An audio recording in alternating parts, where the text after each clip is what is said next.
Ayatollah Ali Khamenei, তিনি নাকি মারা গেছেন। খবরটা কত সত্য এটা এখন পর্যন্ত জানা যায়নি, তো শোনা যাচ্ছে আর কি।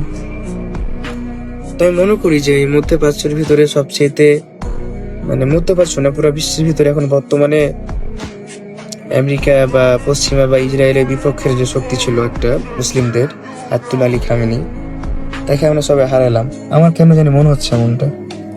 আর ইরান যে এখন হামলা করছে দুবাইয়ে, কাতারে, সৌদি আরবে, দেশে তো আক্রমণ করছে না, আক্রমণ করছে মার্কিন ঘাঁটিগুলোতে, এবং তারা নিন্দা জানাচ্ছে এটা, সৌদি আরব, কাতার, দুবাই।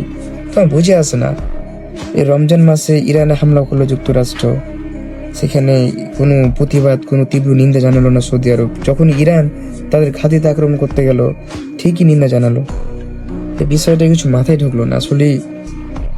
মুসলিম মনে হচ্ছে কখন বুঝবে, আর সৌদি আরব তো টের পাবে, দুবাইও টের পাবে। এরা যে এমন করছে, ইসরায়েল যে পিছনে বাস ভরবে, এটা এরা জানছে, জেনে শুনে এমনটা করছে। দেখা যাক সামনে কি হয়।